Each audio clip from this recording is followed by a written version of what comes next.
The Psalms are to be sung, and in the singing of the Psalms, we find a rhythm of faith. And it was in Jesus that we find the promise of God was brought to the earth, and so songs are part of the music, Christmas carols, in which we sing.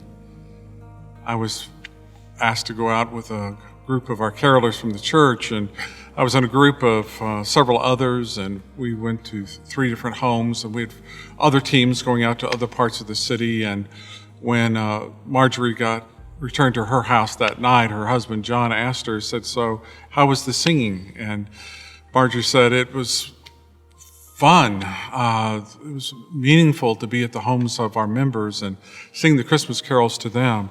And I got to be in the group with Pastor Les, and he says, "Well, how does he sing? Is he a tenor?" And she says, "Well, you might say he's a tenor, but it's probably more accurate to say he just sings with a happy heart."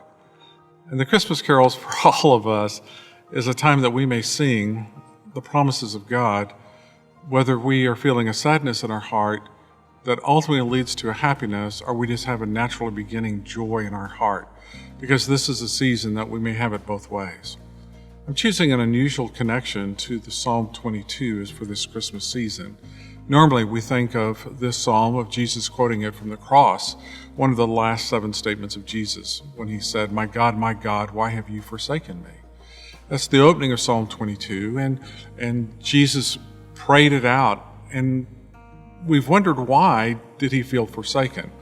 And yet we discover that Psalm 22 ends with a crescendo. So I feel as though I'm abandoned. I feel as though I'm left behind. I feel like God is not hearing my prayers.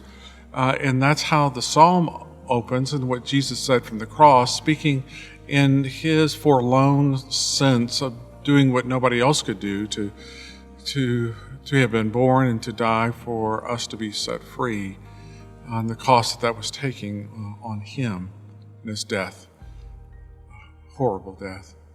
But he was born in a troubled world. And then Psalm 22 says this, "Yet you brought me out of the womb, you made me trust in you. Even at my mother's breast, from birth I was cast on you. From my mother's womb you have been my God. Do not be far from me, for trouble is near. And then will there be someone to help? My heart and my mouth and my tongue, they all are calling out for you, Lord." So Jesus on the cross is calling out to a psalm, and somebody who's going through a tremendous challenge, and remembering that he was born with purpose. And being born with purpose is what gives us courage to live our life. God became like us so we would know that God knows what it's like to be human and to live in this world. And in our knowing that we know Emmanuel, then indeed God is with us. And in the promise of God, stirring hope within our hearts, we have the courage to confront any challenge, the capacity to overcome any obstacle.